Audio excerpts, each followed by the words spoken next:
I've got a goal and I need your help. The goal is to make this podcast reach every corner of the earth.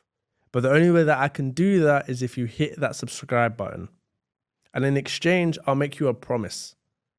I promise you that the production will get better and we will go far and long to get many more amazing guests and to keep on bringing you exciting and insightful episodes.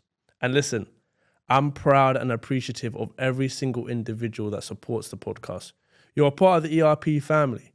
Therefore, hit that subscribe button and let's get on with the video. Yes, my Endless Race runners, welcome back to another episode. And today I'm sitting down with an award-winning public speaker, someone that can help you increase your confidence, but also is an athlete at heart. He was a 400-meter sprinter for Italy. So without further ado, Frederick, welcome to the episode, man. Welcome to the pod. Thanks for having me on, man. I'm excited. Thank you for reaching out. First thing I have to mention, I spoke to you about it over the phone. Yeah. Athlete to athlete. Ninja Warrior. Can we just talk about that whole setup there? Yeah. Because you know it's going to get played, right? Yeah. As we're speaking, I'm going to put it on in the background. It was a terrible performance. Man, Ninja Warrior was a madness. So how did that all happen? I was watching Ninja Warrior. Yep. And I saw one of my mates. Okay. Shout out to Jamal Jermaine. He smashed it. Yeah. He was in Ninja Warrior the year before me and absolutely smashed it. And he made it look easy. Mm-hmm. So I thought, okay, I can do it. Yeah, right. You know, you used to watch Total Wipeout. Yeah, and I think it's easy. I could do the big red balls. There was a big problem though. I can't swim. Okay. So going through the application and ITV says you need to obviously make sure you can swim. And I said I can swim. Yeah. To get on the show. Yeah. So once I got up to Manchester, and how it works is people are doing it. So there are about 20 of us doing it on one day. Okay. So we're in the back watching people do it. Yeah. And I was like number 15. So I'm watching people do it and I'm like, that water looks kind of deep, bro. Yeah, shit. So I'm overthinking it now. I'm thinking this is crazy. I shouldn't have lied. Yeah.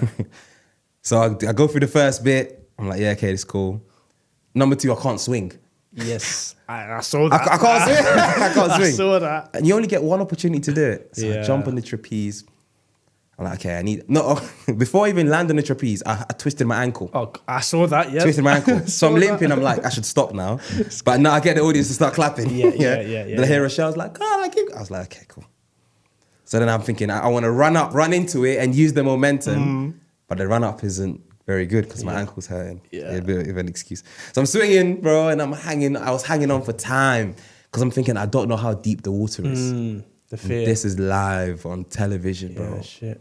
And I'm thinking, what's going to happen? So I'm just hanging on. I don't know how deep the water is. Eventually, my arms gave way and into the water I went. Yeah.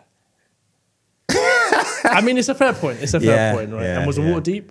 No, it wasn't deep. Fortunately, it wasn't deep. It was just up to my So why don't they chest. tell you if you can swim if it's not? I don't know. I don't know. I guess they don't know how tall you are and stuff like this. So when you go through the process, a few boxes that you have to tick is one of them need to be able to swim. You're able to swim. But when you did your audition, did an audition in London Bridge, it was like in a studio. There was no swimming involved. You just had to show you were competitive and you did a few games. Yeah. And I smashed that. Interesting. But yeah, the actual... Yeah, it's going to get played, but at least you've explained what happened. Right? But anyway, let's get into the juicy stuff. It's public speaker and an athlete. It's a lot to talk about. Yeah. But if you could describe your journey in 3 words, it can be any part of your journey when you were an athlete, when you were doing both, or public speaking.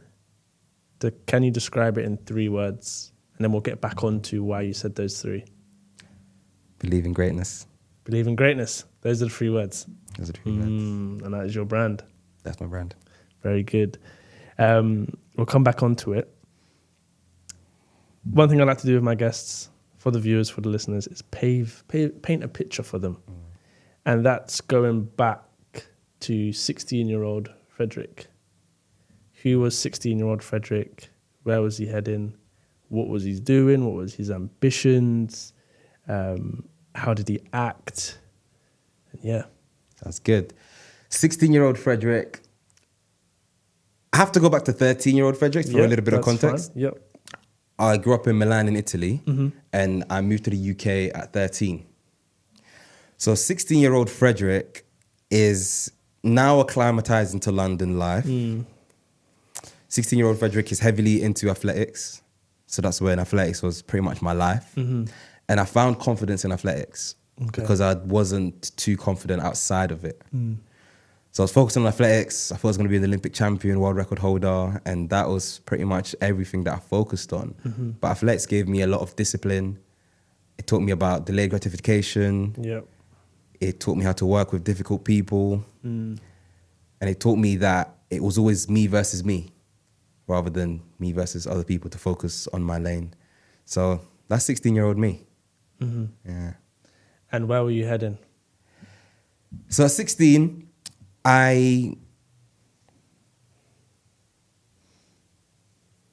What was your dream? I mean, you said Olympic. Yeah, 16, I'd like to think that I wanted to be an Olympian, but my reason for doing well in athletics was to inspire people. So I wanted to inspire people via athletics. So I wanted to do well in athletics and show people that anything is possible. Yeah. So that was the vehicle that I had picked at the time. And it wasn't until later that I realized that I could do that via other ways as well. Other means, yeah. But my aim at that time was I want to inspire as many people as possible. That was mainly rooted in the fact that I come from Ghana. And every time I'd go home to Ghana to visit family, I would see people in what you'd say is extreme poverty. Yeah. And they were happy. But they always wanted hope. That's all they wanted, a bit of hope. And I wanted to be one of the people that gave these people hope. Yeah, I love that. And I believe that's where the brand came in, right? For sure. At what point did the mindset shift from being an athlete to then going into public speaking? Like, how did the two link? So I was an athlete for the vast majority. I started athletics when I first moved here, 2 years after, 1 year after I started athletics, I was 14. And that's pretty much all I ever focused on until COVID. So I was signed to a team in Italy, and I'd go back to Italy on a regular basis to obviously compete with the team, to do relay practice with the national team, etc. And then COVID happened, and the team stopped paying me. And then I got a part-time job at Sainsbury's to I was going to mention that. pay the bills. Bring that up, yeah. And that was such a humbling moment because obviously I was living like an athlete's lifestyle per se. So I'm turning up to Sainsbury's in my Mercedes, and everyone's like, what are you doing there? Get it? Like, what's happening? And it was a very just humbling moment for me. So it was at Sainsbury's, hating the role, really disliking the way the managers managed, that I started to take in different kind of content. So before I would always listen to like podcasts that talk about nonsense, like we discussed at the beginning, or just music, or talk sport. But when I was driving those vans, I needed to fill out 8 hours. Like I'm doing on the road for 8 hours. And I started listening to different kind of stuff. I started listening to Les Brown. Started listening to Jim Rohn.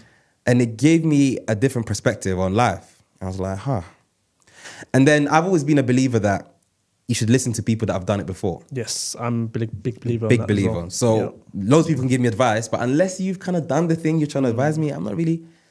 And then looking into these people, I saw that Les Brown was incredibly wealthy. I thought, okay, so all these wealthy people are all saying similar things. Maybe I should start working on myself. That's all they say. So start work on yourself before you work on your job. And then I started a journey of personal development, and then I stumbled into speaking. I don't know if you want me to go into depth with like how speaking started. Yeah, let's do it. Okay, cool. So it's a crazy story. I was very scared of public speaking. I wasn't very confident. But I would put on a front. Okay, a facade. So I'd fake it. Fake it till you make it. So people would perceive me to be confident in speaking, but I wasn't. And eventually, through whatever means, I had to learn how to manage the voice in my head that told me people were judging me and I wasn't doing very well. So when I went on this personal development journey, I got a few opportunities, like to speak in schools, that I passed up because I was too scared. So a private school had a big budget. They said, hey, you're an athlete. Can you speak to our students about sports? I said, yes. I prepared a presentation, and 2 days before, I was too scared, and I sent them an email. I said, I can't come. I had the flu. I lied. So with all of these experiences, my experiences living in Italy, I really just wanted to overcome this. And I went on a journey of self-improvement. Eventually, through going out of my comfort zone, attending events. I started to improve. I started to speak in a few schools for free. I just got the opportunity to speak about my sporting career. Yeah. So I'd go into schools and be like, hey, I'm an athlete. It took me 7 years to sign my first contract. Don't give up on your dreams. So then attended an event about overcoming the fear of public speaking. I was like, okay, that's interesting. So I'm sat there with 30 other people that are petrified of speaking. And at that moment, I realized I wasn't the only one. It's like, oh, wow. I went to the coach. Yeah. As you can say. I was going to say, you never are the only one. Never are the only one. But it feels lonely. So I went to the coach and I said, I would love to do this. How can I get involved? And he said, let me take your number. Yeah. Took his number and I'm keen. So I chased up. He didn't reply. I called him. He didn't get back to me. I thought, cool. 2 weeks later, bro, the guy calls me. Nice. And he says, were you the guy from my class 2 weeks ago? I'm like, yeah. Yeah. And he said, I have a class in 3 hours. I just tested positive for COVID. Oh, God. No one can cover me. I can't cancel. Can you do it? And I said, yeah, send me the slides. I kind of remember the class from 2 weeks ago. Yeah. And I did it and I smashed it. And that was the start of my journey. That's good. The anticipation is always worse than actually doing it. Always. I listened to Rob's episode. He asked you a question about a chapter in your book, if you were to write it. And you said back in 2022, get ready for takeoff. Mad. Is that still the same chapter or are we in a new chapter for Frederick? The reason that gave me goosebumps is because that generally felt like a time where I was getting ready for takeoff. And now it feels like I'm taking off, bro. Yeah. So it's definitely a new chapter now. Now it's, please wear your seatbelt. Please wear your seatbelt. Please wear your seatbelt. I love that so much. But why is it? Why is it please you just wear your seatbelt? Because I've learned that in the game of like business or speaking, the hardest part for me is building credibility. So helping people understand why I can help them. And during 2021, 2022, mainly 2023, that's what I was doing. I was trying to build evidence that I'm the guy that can help you. And now people know that I can help them. Yeah. And people are telling people that I can help them. So I'm getting a number of different opportunities that I didn't even subscribe to. I'm getting a lot of inbound leads. And I'm actually having to say no to quite a few other opportunities. Yeah. So, but for me to get to the stage where you better strap your belt, I had to get to a stage where I had to get ready for takeoff. So I had to put in the work and build credibility, really. And in those 2 years, what was the biggest challenge for you that you had to overcome? The biggest challenge I had to overcome was definitely starting up. So for example, as a speaker, so I always say that as a speaker, you're not really a speaker, you're just an expert who gets paid to speak for their expertise. Yeah. So if I'm an expert who's getting paid, I need to show evidence that I'm an expert. Exactly. Yep. Right. And it's kind of the chicken and the egg thing. Yep, right. So I want to prove I'm the expert, but no one's going to give me the chance to demonstrate my expertise if I haven't got evidence. So that's what's the biggest challenge. I've always known that I'm really good at this. But it's not about me knowing it, it's about the client understanding it. So it literally took doing a bunch of free stuff, low-paying stuff, pro bono stuff, and just helping and building a community so that I could prove that I was actually the guy I said I am. Yeah, get to where you want to get to. Yeah. No, it's important. And I don't think a lot of people are willing to do that. They think that they can just come into the game expecting to get paid a lot when you actually have to build that foundation to then get to a position like an Eric Thomas where he can charge whatever he wants because he's got the evidence and the credibility to pay for people to pay that much. That's all it is. Yeah. That's all it is, because if you know you're going to hire Eric Thomas, you know what you're going to get. You know what you're going to get. There are a number of testimonials. There are a number of case studies. He's built a credible brand. Whereas if people are going to hire Michael and Michael has 10 connections on LinkedIn, he hasn't got a show reel, he's got no testimonials, why would they part ways? Like, put yourself in the eyes of the client. No, it's true. Do you know what I'm trying to say? Why would I part ways with money if you haven't shown me how good you are? And that's the hard part. Yeah. How do you show that? Through testimonials? Is it just testimonials? A number of different things. So testimonials are like the normal way to do it. But I think even you as the expert, you need to grow in your belief. So if I'm saying I'm an expert, I need to, number one, show that I've done it because XYZ people know I can do it. Yeah. But also I need to truly believe I can do it. And again, that only really comes from evidence. So that's why I think that is really the big word. For your own confidence and for the confidence of the client, you need to try and build evidence. Yeah, because Rob said, what did Rob say? Because obviously Rob's a public speaker as well. He said, I asked him, I'll ask you the same. What is the most important role in being a public speaker? He said mindset.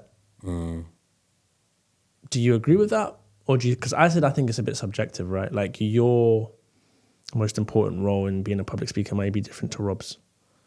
So would you agree that everyone foundationally has to have an amazing mindset in order to be a public speaker and not just be confident or charismatic, if that makes sense? Yes. I don't think it's mindset. So I think it's expertise. So like I said, so I think even the term public speaker, it throws people off because like I want to be a public speaker, but I'm like, don't try to be a public speaker, be an expert. And then people will pay you for your expertise. And when we say expert, is that in a particular area, anything? Anything. Be a helper. So I had a class today and I was like, be a helper. So if you're good at marketing, you're an expert in marketing, people will pay you to learn marketing from you. So whether that's one-to-one, whether that's one-to-many, whether that's a marketing company you go in, that's your expertise and that's what you speak on. Maybe your expertise are sales. Maybe your expertise are digital marketing. Maybe your expertise are communication skills, which is for me. Yes. Maybe your expertise are motivation. Eric Thomas. You need to be an expert in a field and then people will part ways to understand what your expertise are. Yeah. So that's why I think is the most important thing. If you want to get paid as a speaker, is expertise. Like, why are you? What are you the guy in doing? So in doing that, it's actually important to try and niche down. Like, what am I expert in? Let me go deep on this. Develop as a person in this. Truly know everything, and then people will pay for my knowledge. And I think that's pretty much what it is. Yeah, that is very important. I mean, public speaking. Well, I mean, you shouldn't say not to use the word public speaking. It's always been something that I've wanted to do. I don't know if you listen to Bob Proctor. No. Oh, you haven't? You know what? Every time I speak to someone that's like an entrepreneur or is very good at what they do, whenever I mention Bob Proctor, no one has ever heard of him. And I'm very surprised because what he teaches, it's all about like thoughts, subconscious mind, conscious mind. Sounds good. I want to get to a point where I'm teaching that stuff because it's like a foundation, being an expert in it all stems from your thoughts, not your actions. True. People look at the action and think, oh, I haven't got enough money in my bank account. But why are you saying that? You're probably accepting the fact that you can't set up that business. You can't do this. So why not change the paradigm, change the thought, and then that will eventually reprogram. That's why they call it. And then the results will come. So yeah, it's interesting. Fantastic. I saw on Instagram, you work with a lot of primary schools. Yes. Is that just what you focus on? No. Or is that what you started with and now you've broadened out? Precisely. So initially, my expertise were in helping kids get fit, which meant that all the primary schools in the country wanted me to go in to get their kids fit because nowadays kids just play Fortnite and they don't do exercise. So literally I was going in to try and get kids into exercise. And that was my entry level into public speaking. Also, I did that strategically because there are about 18,000, don't quote me, but around 18,000 primary schools in the country. So it's a huge market. So even if the budgets are not crazy, if you think about, there was a period of time where I did 2 schools a day, every day. Wow. So there are in Croydon alone, there are like 100 primary schools. Yeah. So strategically, I thought it's a huge market. I'm really good at communicating with children and getting them active and engaging them. And that was the starting point. So I still do a number of primary schools, kind of for fun, really and truly. But again, I think that really helped me have an entry level because then I had a USP. Like I've spoken in over 400 schools around the country. So now secondary schools are paying attention. Then I started doing secondary schools. Now colleges are paying attention. So it's really important with public speaking. You don't try to diversify straight away. So you look at someone like me, for example, and people say, oh, he speaks at primary school, secondary school, colleges, universities. That's what I want to do. Yeah. But it's kind of like with finances, right? We see that rich people have loads of income streams and we think, oh, I need to have all bare income streams.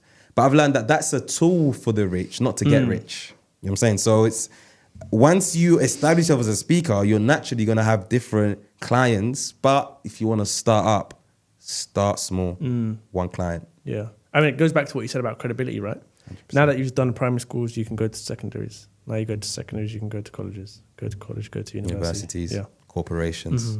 And next will be government contracts. Yeah. You've got to be patient. I was literally talking about with my previous guest about just being patient. People that are patient are far less likely to give up. Do you think it's patience or do you think it's perseverance?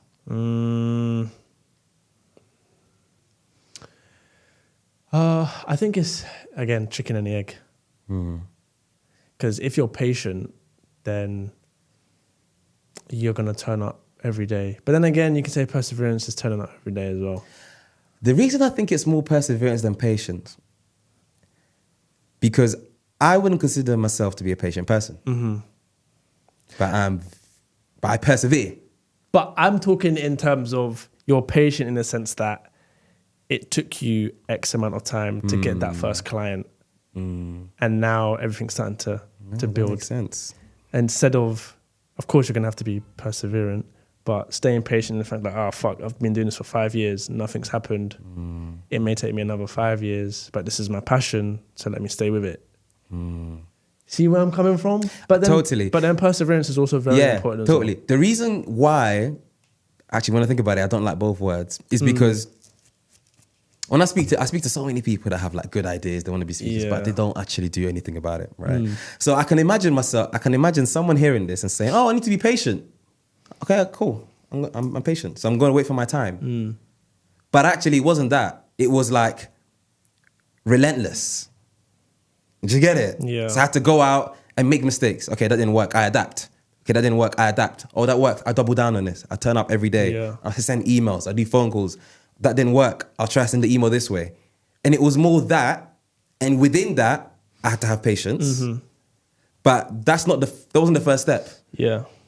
I think they're one and the same. Because when I say patient, I don't mean, oh yeah, I got to stay patient. Let me not do anything. Cool. You still got to be persistent. You still got to turn up every day. Yeah. Knowing the fact that the results may not come. Yeah. You got to stick with it.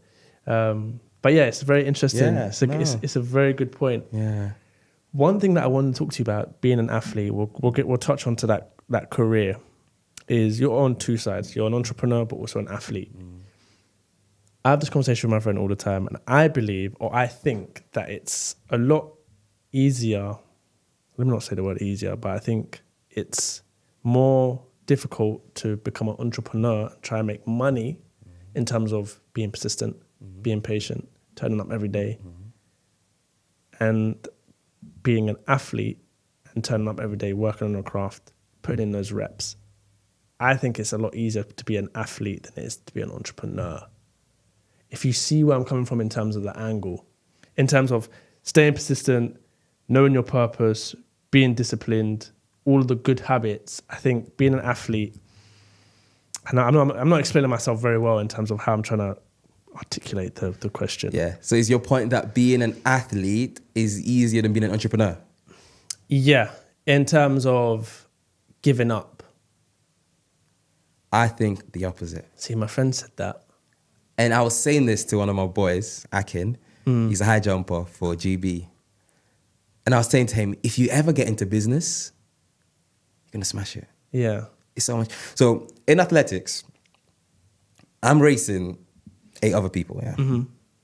Bro, these people are freaks of nature. So they're 6'5" and lean and fast. They've worked their butt off. Some of them, their families' meals depend on them coming first in these races. Whereas in business, I feel like we all have a even start.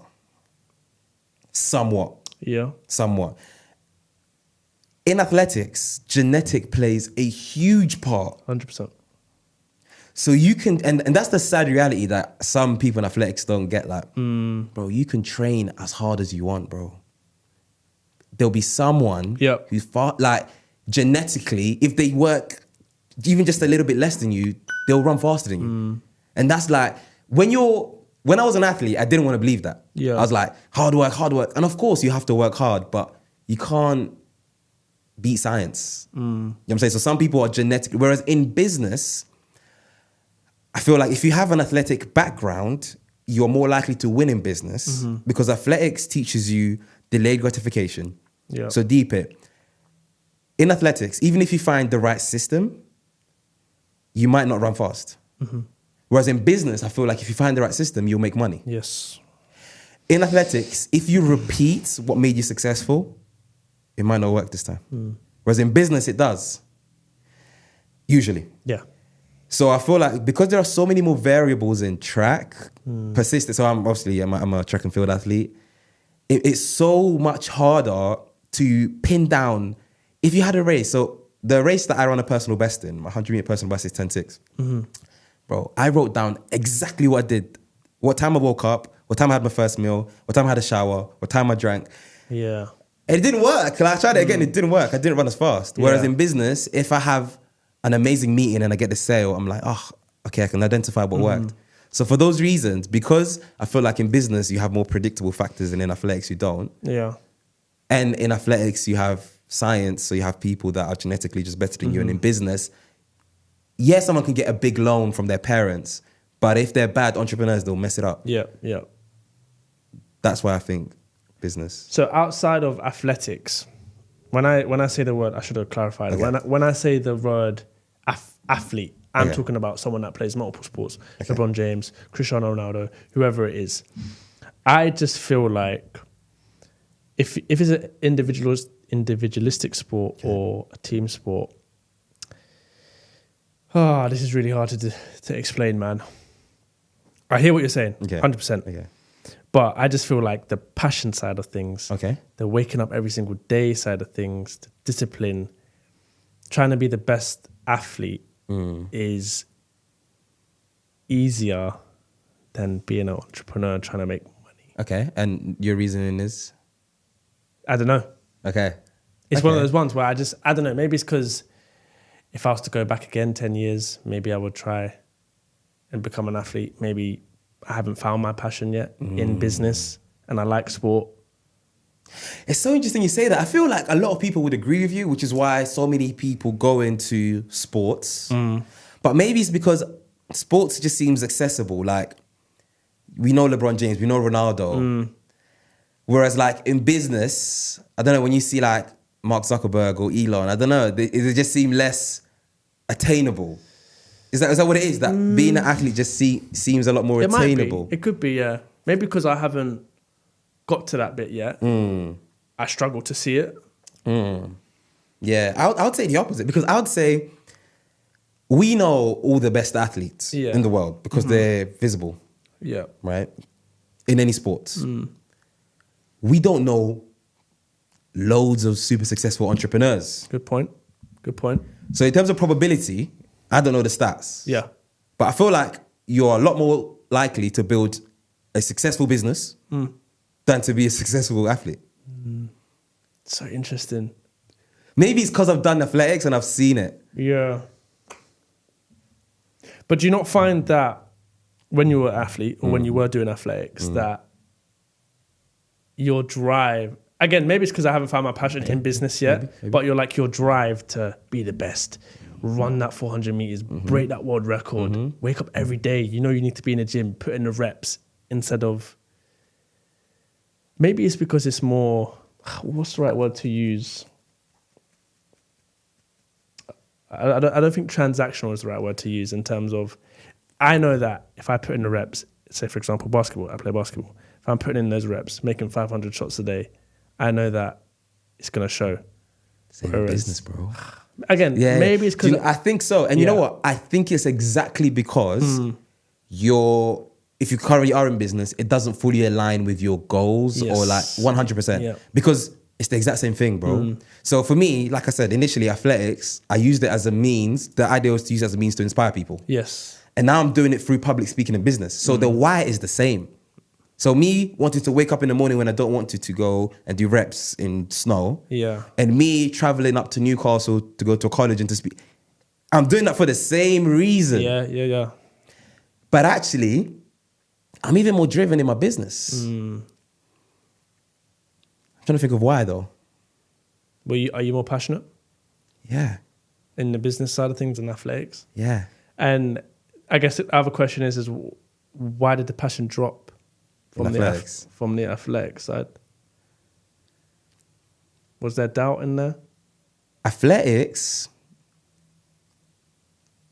Why did the passion drop for the athletics? When I had no plan B,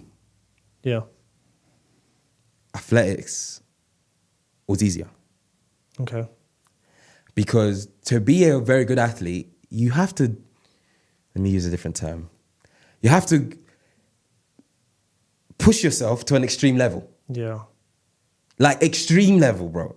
Like you're struggling to breathe. You're throwing up. Like you have to mentally be in a place where like, I might not make it home after this rep. You know what I'm saying? I know it sounds mad, bro. No. I know it sounds mad, but like my athletes will relate. Like you're done, bro. You're struggling to walk and you got 2 more reps. Yeah. And you have to, so when I see Conor McGregor's and I see athletes that make a lot of money and their performances fall off, I'm not surprised. Yeah. Because it's, when you're in a place where you're struggling, you're hustling, it's easier to put on those reps. Yep. It's easier to push when you feel like you can't. When you've got a plan B, you know there's a saying like it's hard to wake up in silk sheets or whatever. Yep. It's big facts, bro. So when I started making money from speaking and business, and I realized like in that moment, so in the moment of I've done 5 reps, I'm struggling to breathe. Coach says you have 2 more. Yeah. I'm thinking, fam. Do you know what I'm saying? Like, I don't need to do this. Like, I'm gonna go to work tomorrow and get paid X amount. Yeah. But when it's like, I need this. You know what I'm saying? Then I'm doing those reps. Yeah. So for me, from my experience, once business started to pick up, once public speakers started to pick up, athletics fell because, it was a few different reasons, but one of them was that moment, because that's when great athletes are made. When your mind tells you, I don't want to do it, do you know what I'm saying? And you probably know from basketball, your arms are hurting. Push through. Bro, that's where greatness happens. And those moments, for me, just felt increasingly harder. Yeah. When it felt like this wasn't my everything. So that's one of the reasons, anyway. Yeah, I guess kind of, I'm going to try and relate it back to when I said athlete. Yes. What you just said there, like push and pass. I think, I don't know, again, maybe it's because I haven't gone down a route of dabbled into enough business to be able to push past that mindset. But I feel like, how am I trying to explain this, Frederick? It's not going the way I want it to go. Correct me if I'm wrong. You're saying that, for example, in basketball, you would find it easier to push past the point than you do in business. Yes. So say, for example, I know I've got to run an extra 5K. I think that's a lot easier to do than me doing a business transaction and it failing, or me losing money, or setting up a product on FBA and it fails. And I think that's where the problem lies. Not to say it's a problem. Yeah, no, 100%. The fact that people see business like this, and obviously because nowadays it's the guru, right? It's like Amazon, make a meal, bang. Etsy, it's not like I'm saying that. drop shipping. The way I see business is, what problem are you trying to solve in the world? So the woman who owns Bumble, she's a billionaire. She's like the youngest billionaire female in the world, like early 30s. And I think she was on Steven's podcast. And he was like, do you think you're successful? She's like, how can I be successful? My goal is gender equality. And we're like 100 years away from gender equality. Like, I'm not, do you get it? So Bumble for her was just a means to solve this huge problem of gender equality.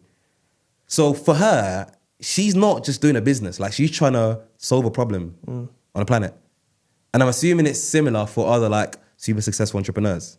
So of course you have the people who like Amazon FBA, 5K a month, blah, blah, blah. And that's cool. But I think it's hard. Yeah. Then you can't really be bothered. Then you don't really want to fail. You don't really want to take the risk because it's like it's transactional.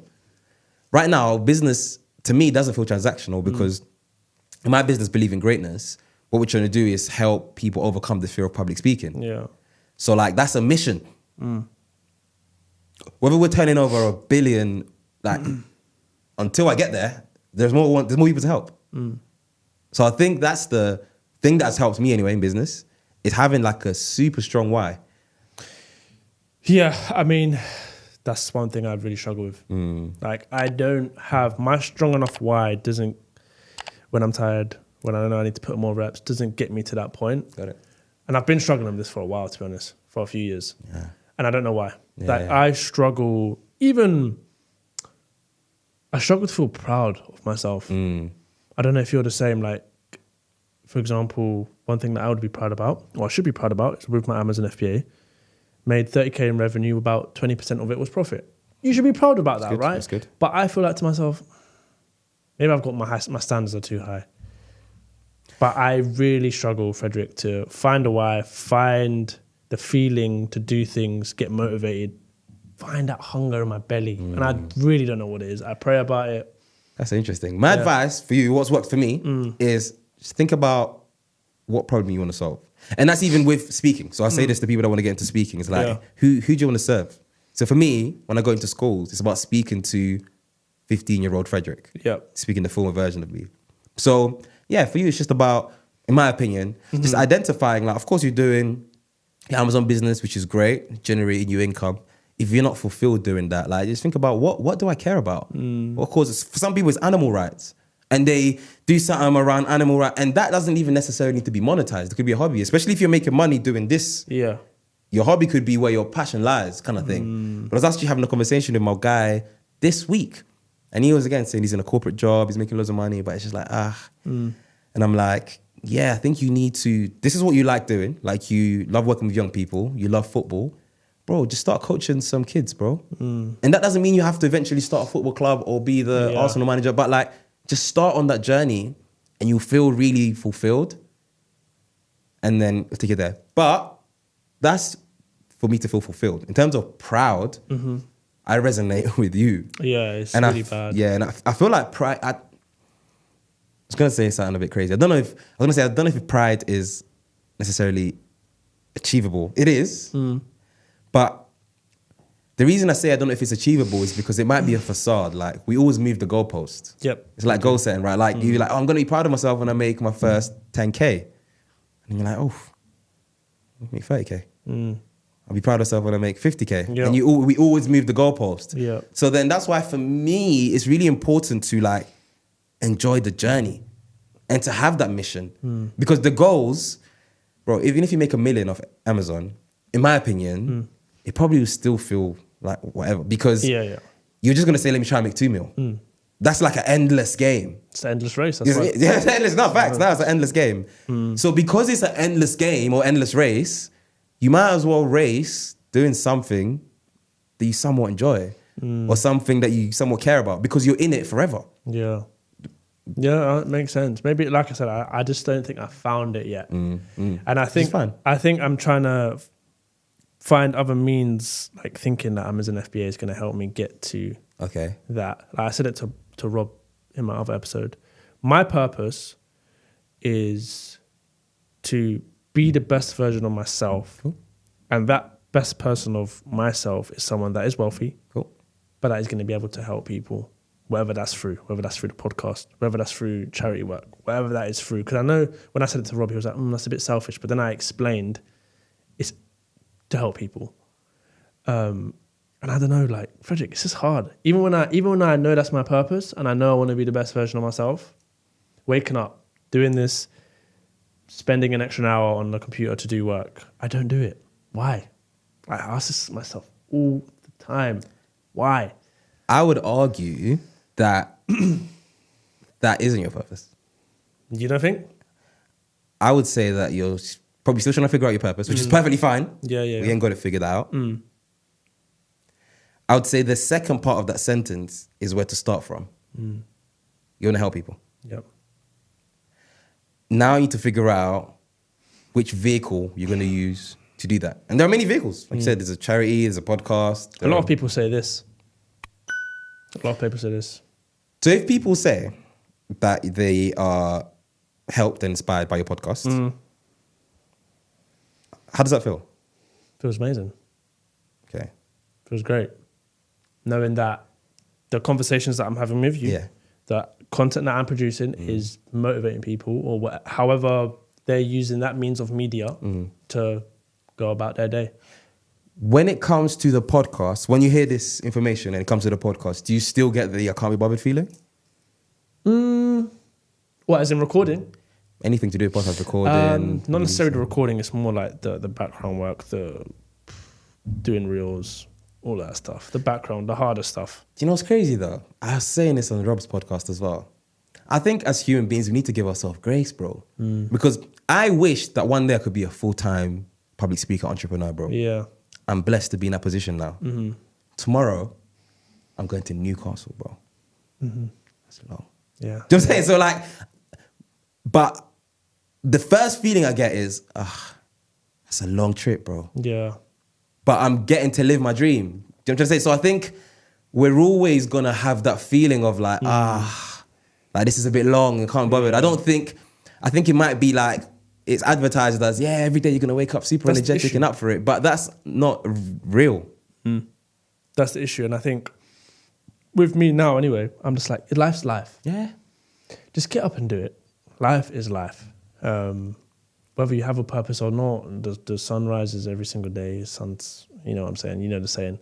But yeah, it's quite bad. Yeah. I guess the last thing I'll say on it is what works for me is in those moments of like, I remind myself that I haven't got to do it. I get to do it. Yeah.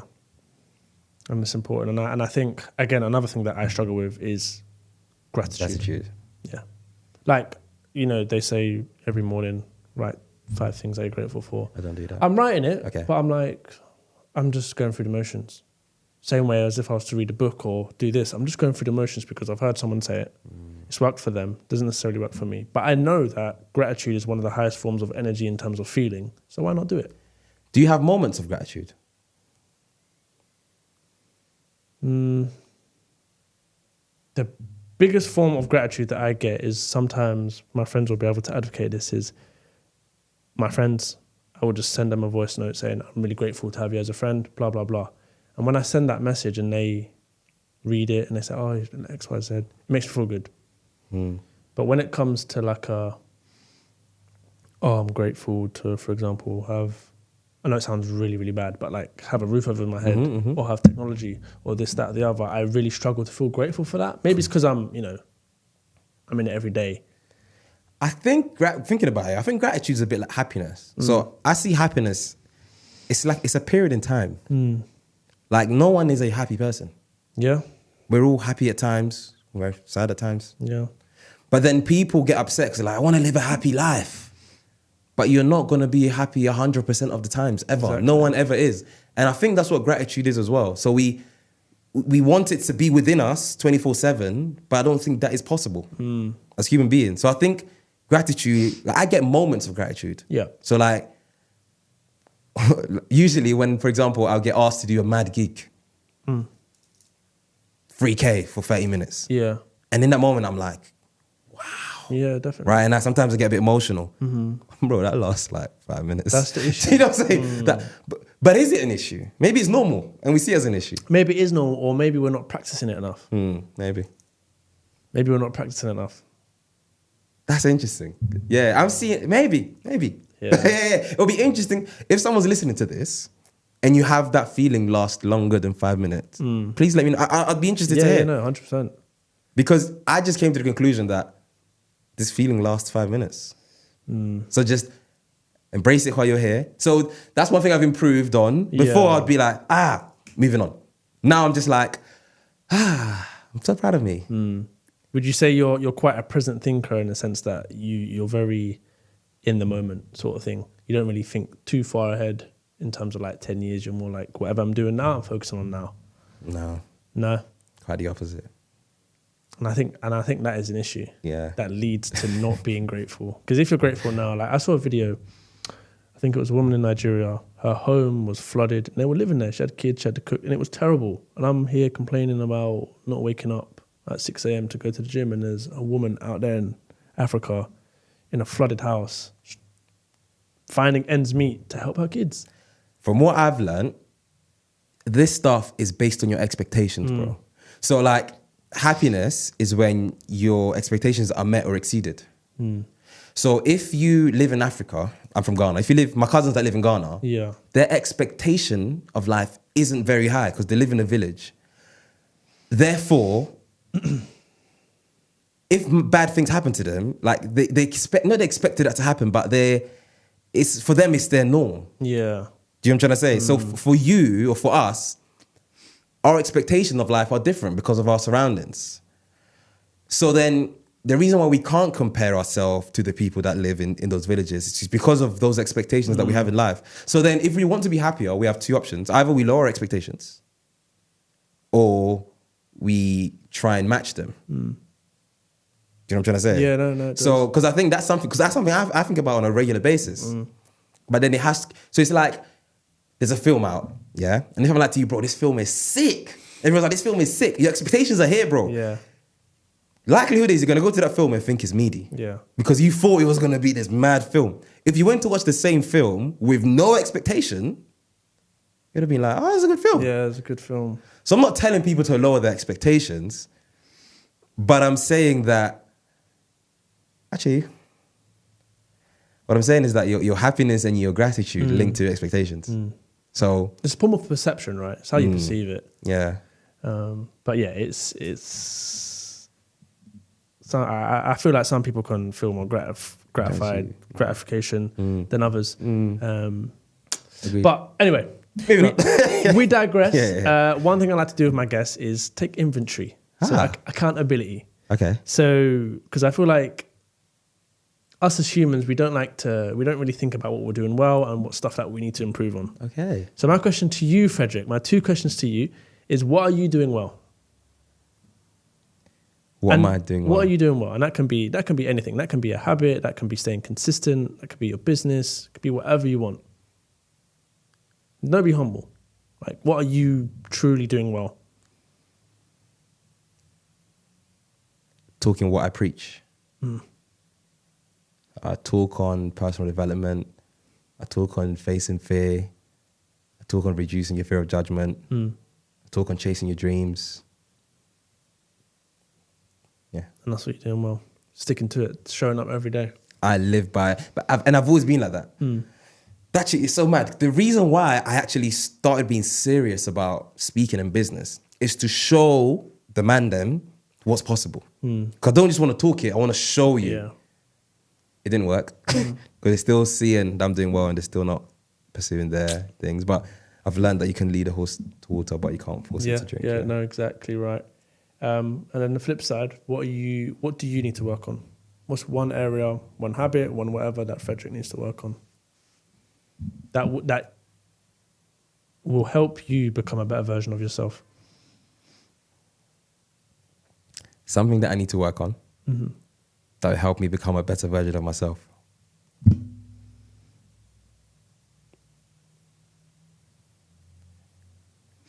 The first thing that comes to mind is checking up on my friends.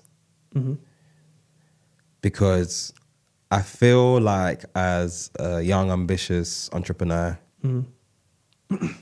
I can get a bit immersed in this world of business. Yeah. So yeah, I think checking up on my friends and working on my spirituality. Because obviously I'm a believer, I'm a man of God. Yeah. But admittedly, I need to prioritize that better. And to that answer, how are you going to go about prioritizing that? Are you going to go home today and message your friends?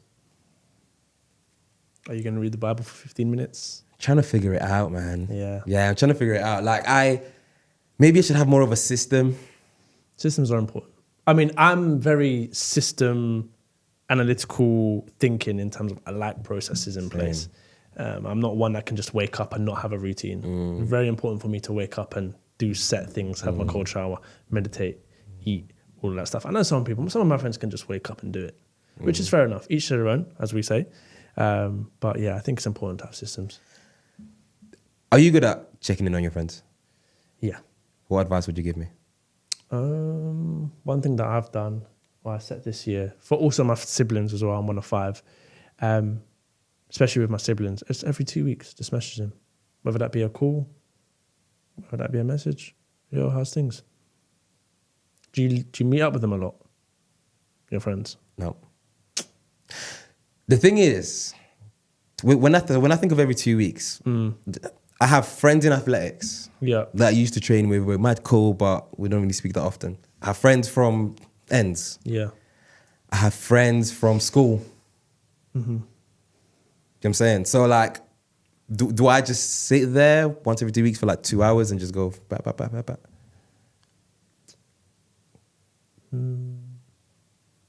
How'd you do it? Well, I mean, I'm in constant communication with my friends. It's more, in terms of your question, it's more my siblings that, you know, we don't all live in the same house anymore. So, you know, I want to check up on them and stuff. And there's 4 of them?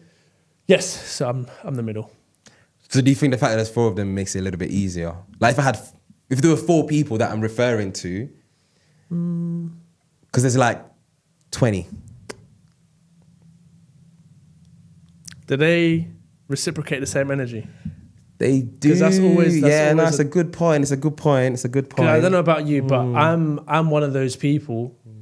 I don't know if it's a good or a bad habit, but it's like, cool, if I'm making effort and I've done it a few times and I'm not really getting anything back, I will then maybe slow down. It's interesting though, because I try to give without expectations. Yes. Yeah. I'm saying. So I literally last year, I pulled up one of my boys on it, like, bro, like I went back on our WhatsApp chats. I'm like, I've shouted you every time this year. But I won't do it and think, has he shouted me back? Like, I'll be like, oh, this is my friend. Let me say hi. Yeah. It's harder than it seems, isn't it? I know it sounds like a mad thing, checking in on my friends, but it's like... It's important. And it's important. I know I want to do it, but my lifestyle is... Like, I don't know what I'm doing in 2 weeks. I'm just saying. Like, I know if I was to look at my schedule, I would know. Yeah. But it's so erratic and and I have a very sprint recovery kind of life where like I'll sprint for 3 weeks, like work hard, like mad 16-hour days, and then I'll go on holiday. Yeah. But during those recovery periods, I'm not thinking, let me shout them. I'm thinking, let me unwind. I guess one question you should ask yourself when you do reach out is, do I know if anything's going on in their life? Because like, from past experience, you know, I've had friends that have sadly suffered with depression, tried to commit, sadly. Thankfully, they're all healthy now. Okay, but it's one of those ones where it's like, that message, you just message them, you just don't know what that could mean to them. They might be going through stuff and they need someone to speak to. What I'm going to do, because I can't shout 20 people at once. Yeah, of course. Yeah. Every Sunday, I'm going to shout 3 friends. I'm going to hold you to that. Tomorrow Sunday. Yeah, guys. Everyone's hold me accountable. So every Sunday, I'm going to shout 3 different friends. And then it's going to end up being some sort of rotation. So at least I know, okay, Sunday, shout my friends day. Yeah. No matter where I am in the world, if I'm busy or not, wake up in the morning, bro, long time, how you doing? Hope you're good. Yeah, no, it's important. And that's all it, like, I don't want to have necessarily a long ass chat. I just want you to know, I'm thinking about you. Hope you're good. And that's all that matters. Because even me and my friend were speaking about it a couple of days ago. We're adults, like, we've got busy lives. You're right. Right? We're not kids anymore where we're going to be on our phones every single time. You're speaking, he's doing it, he's working on 9 to 5, whatever it is. But I think you can always make time. Agreed. You can always make time. Agreed. So yeah, we'll hold you accountable for that. Please. But yeah, I just think it's important to just... Yeah, no, thanks for the question. Know what you're doing well on a monthly basis, on a weekly basis, whatever you want, however you want to implement that. Because then you use it as a... I don't know if you journal. Do you journal? No. Oh, come on, Frederick, that's poor. I would expect you to journal. No. Like, imagine what you said to yourself 3 years ago. I could read it. Read it and see where you are now, and then you write what you wrote today, and then in 3 years' time... I should. Because what I do, when I write goals, and I remember, bro, I looked at a goal from like 2021. I said, what? Bro, one of the goals was like, speak in 10 schools or something. Yeah. And I've done like... And you've done that? Times 100. And how does that make you feel? Very good. So imagine if I had actual like... So what do you do when you journal? Do you write a letter to yourself? Or like, today I did this? I just kind of say what's on my mind, what I'm kind of experiencing. And then, just read back it. Do you write it or like type it? I write it. Do you have a journal book? Yeah. It's important. Do you do it at night or in the morning? In the night. I feel like most of my ideas and my thinking is more deeper in the evening. It's weird. It's interesting. I'm a morning guy. Yeah. Still, when you were starting to do it, when you were starting to pick up the habit, were you doing anything to try and remind yourself? Because I can just imagine myself, I'm tired, I had a long day, I'm like, oh, that's long. Or you like, I don't know, maybe I need to put my bed by my pillow, the book. I mean, do you have a structure in terms of like, do you have a to-do list, like what you do on a weekly basis and stuff like that? Monthly goals, all that stuff? No, not monthly goals. No. I have a to-do list, but that's more like a business owner to-do list. Yeah. So send that email. You need like I have like a monthly goals that I then break down into weekly, then I break them down into dues. So one of them for the month might be I'll write 4 times. So I know, okay, cool. Once a month, every Sunday, all right, journal. What I'm learning. It's important. Yeah, what I'm learning is that, and this is kind of this is exhibit A. Like everything's about business, bro. Like my to-do list is a business thing. Yeah. And I'm thinking about what do I need to do. I'm not thinking what do I need to do in my life. I'm thinking what do I need to do in business. Because at the moment they're this. So I don't know if that's like unhealthy. I don't know. It's definitely important. Yeah, no, I agree though. I agree. It's 100% important. That's something that you should probably work on as well. Not even trying to violate or anything. No, bro, thank you. Thank you. Because like I said, we get so caught up on business and we don't spend time on ourselves. We don't take inventory of ourselves. We don't focus on stuff that we need to work on personally. It's so funny. Because in my business, as a public speaker and public speaking coach,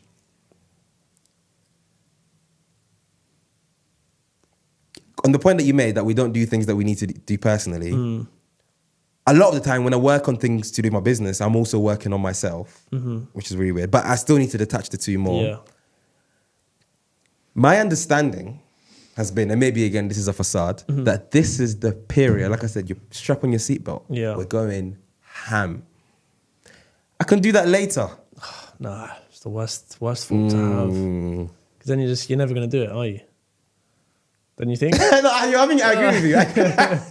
I agree with you. You're never going to do it. I agree with you. I agree with you. Because now you're then waiting for the perfect time to do it. Which never comes. It never comes. So you just got to make it a habit, right? And obviously bad habits are hard to break. So just, doesn't have to. Because one thing I used to struggle with is I would try to do everything. I'll try to change everything at once. Okay. They say change 2 things for like 8 to 12 weeks and then move on. So the first one might be for you, message 3 friends every Sunday. Cool. Journal every Sunday. Boom. Dude, that's your 2 things. Okay, so I'm journaling once a week. For 8 to 12 weeks. And then once that habit is built, you move on. That's tangible, bro. What else do you want to work on? Because I'm thinking you can't go from never doing it to doing it every day. No, you can't. And that's when you get overwhelmed and you do it for 5 days and then you stop. Yeah. I'm a victim of that. Yeah. Big victim. Well, if I say once a week. Yes. Same way how I don't know how you plan a day for your business. Same way you say, okay, cool. Monday, I'm going to reach out to X amount of prospects. Just replace that with something else. That's the thing. So, yeah. Not replace it in terms of don't do it. I know what you mean. Yeah. Just for context, though, the crazy mindset I have, the mindset I have is like, I'm sending 1,000 emails this week. So now I'm doing like 200 emails a day, Monday, which is not like I'm that relentless with it in business terms, but I can't do that for personal terms because I need to start Do you find it difficult to detach from business? Yeah, man. Yeah, big time still. But it's something else to work on. I had this in athletics as well, though. When I was an athlete, and a lot of athletes struggle with this, we tie our identity to our performances. Yes. So if I don't run well, bro, I thought the world would end.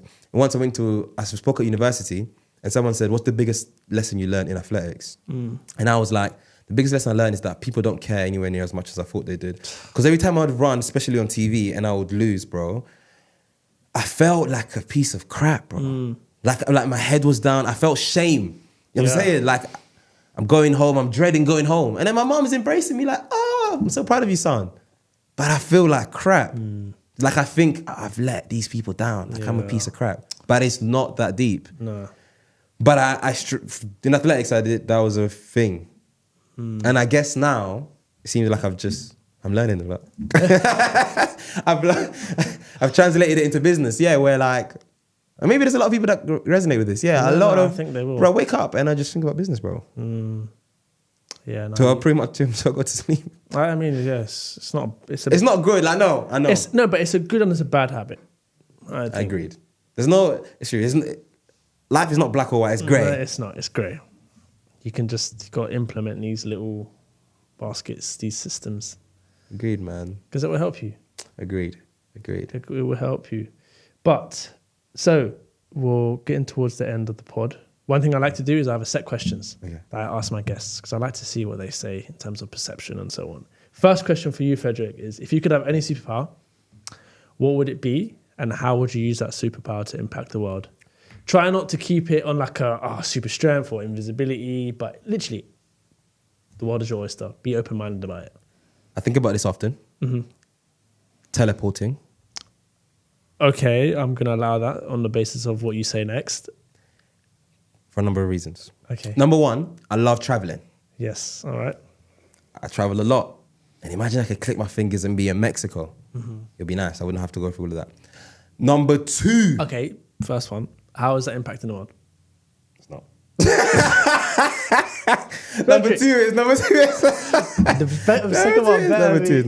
Number two, the work that I do. So my mission, bro, is to help the world become a more confident place. That's my mission, bro. I'm doing that via my business, Believe in Greatness. If I could teleport, I could amplify that. Okay. And I could. It's funny because I'm teleporting to work more. You know what I'm saying? But it's mad, bro. But I think when the work that you do, like, you know what I'm saying? And it's that purpose thing, it's like, it feels like it's kind of what I live for. But I know it's not, in a sense, like there's more to life. But that's my answer. And that's my mission, is to help the world become a more confident place. I'm doing that via public speaking. So when I coach people how to be better speakers, 9.5 out of 10 don't want to go on to be speakers.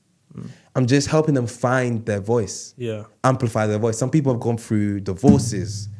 Some people were teased when they were 6 years old and since then they don't want to put their hand up. Some people have missed out on promotions. You know what I'm saying? So people are just tired of letting themselves down. And through helping them with their public speaking, I'm helping them renew their mindset. Yeah. Building confidence. Yeah, I love that. I really do. What advice would you give to someone, whether they're starting out as a public speaker, someone that is struggling with public speaking or confidence as a whole? What advice would you give to them? If you want to find confidence, I think the first thing you need to try and do is be specific to the thing you want to grow in confidence. Because I don't believe confident people exist. Yeah. I believe that there are people that are good at certain things and they're confident in those. For example, as a confident speaker, I'm not a confident swimmer. Yeah. So if it were to name me, my confidence is gone. Confident swimmer isn't necessarily a confident parent. Yeah. So I think number one, be specific on the thing you want to grow in confidence. Yeah. Rob said trust. Okay. Having trust in yourself is confidence. Trusting that what you're saying is your confidence. Trusting in the fact that you're going to make it, or you're a good wife, husband, good sibling, good friend. That is the confidence. I have a different philosophy. Okay. I think confidence is evidence. Because for me, the only way you can actually grow in confidence, bro, is to find evidence. Because confidence is just accurately predicting that you can do the thing well. Yeah. In other terms. So if you want to improve your public speaking, you have to speak a lot. Yeah. So that next time when you got a speech, you have evidence that you did it well. Yeah, okay. I like that. So then I'm confident that I can do well next time. So to me, without evidence, it's false confidence. I agree. 100%. That's my personal opinion. No, I 100% agree. 100% agree. Who's had a significant impact on your life and why? I'm laughing because the first person that comes to mind is Alex Hormozy. Oh, yeah, okay. Explain. How he changed my life? Yeah. I've started recently to get into him as well. So I started taking in Alex Hormozy content 2021 when I first started this kind of speaking / business life. And I knew nothing. And I literally, I went on YouTube, typed in sales training and this hench guy came up. Yeah. And this is back when his videos were like rough, like with a webcam and looking terrible. What I had the opportunity to do though, is I was working for a different organization and I was running taster classes every week where I try and sell a public speaking course. Yeah. All I was doing was listening to Alex Hormozy and trying the things that he told me about. And they worked. And next week I'll try something else. I was just winging it. Yeah. I was listening to Alex and just trying it and it worked. And eventually I grew evidence that I was good at it. And I started to believe that, I'm the guy. So he played a huge part. Interesting. Yeah, I've started to watch him a lot more because I know he's very successful. And he was persistent and patient. Persistent, patient. I would suggest to go back to his old stuff. Okay. Because now, I think he admittedly does things for Gen Pop. Yeah. But before it was like gritty business owner, no nonsense advice. Yeah, good stuff. What's one quote you live by?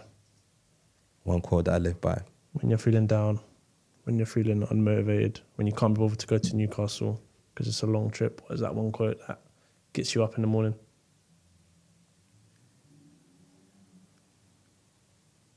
It's not necessarily a quote. Okay. I can make it a quote, but it's what I alluded to before, which was practicing what I preach. I guess it's a quote. Practice what you preach. Like integrity. Yeah. For me, it's important. If I'm going to be telling people to chase their dreams, if I'm going to be telling people, I need to be doing it. Yep, yeah, definitely. I'm saying. Yeah, I that's something that I think to myself as well. Like, I'm a facade. Like, I'm telling all these people, wake up at 6 a.m., do all of this stuff, have a good routine, when deep down myself, I know it's not there. But no, it's very important. It's integrity. I like that word. Integrity, man. I like that word. And then the last one for you, Frederick, is endless race. What does that mean to you in terms of life? Running an endless race. This is a very Alex Hormozy thing to say, but I think when I think of endless race, I think of an infinite game. Are you familiar with like the infinite game kind of theory? Which I think is more Simon Sinek than Alex. Yeah. But so I think life is an infinite game. Confidence. I tell people confidence is an infinite game, which means the aim isn't to just get confident. You need to stay confident. Yep. It's a lifestyle. So if life is an infinite game, like there is no end to the game. If it's an endless race, the goal isn't to end the race. It's more so to enjoy what you're doing while you're racing. Yeah. Because if the goal was to end the race, or if you have a certain goal, like to make £1 million, to do whatever, and you do it in ways that you didn't necessarily enjoy, then bro, we'll get to the end of the race and be like, bro, was that really worth it? Also, as we said off camera, I'm a big believer in listening to people that have done it before. Bro, I was listening to Simon Squid today. Everyone said it, that when they've sold the company, when they've exited, when they've got the 10 figures, there wasn't a parade. Like, yeah, that's what we're all hustling for. But like, everyone said it, bro. Like, so people can see it in two ways. Either, it's easy for you to say money's not important, that you're rich. That's what most people think. But I see it as, if he's saying money's not important and he's rich, then why should I listen to someone who hasn't got money? He says, do you know what I'm trying to say? Like, I'm listening to him. And they all say it. Yeah. So to me, like, I'm really not finance oriented at all. Yeah. Even though, of course, like, Yeah. thank God things are going well. But I think from my experience, that happens by default when you like really care about what you're doing. When you try and solve a problem. When you become an expert, That's it. gain expertise, people pay you for those expertise. So might as well gain expertise in something you care about. And be like, rah, I'm helping people and they're paying me. Yeah. Instead of doing something, trying to get rich and not really loving it. Brother, to me, that is what the endless race is about. Okay, I like that. I really do. Anyway, Frederick, that has been the end of the episode. Talk to the camera. Where can they find you on your socials? Everything. Reach out. Thank you so much for having me. First of all, you can find me on Instagram, F17_Afrifa. My organization is Believe in Greatness. Google us. You can find us at Big Public Speaking on all social platforms. If you have any questions on confidence, how to get into public speaking as a business, please feel free to get in touch. I always reply to my DMs. I always help as many people as possible. That's it. So guys, that's been the episode with Frederick, and I will see you on the next episode. Peace.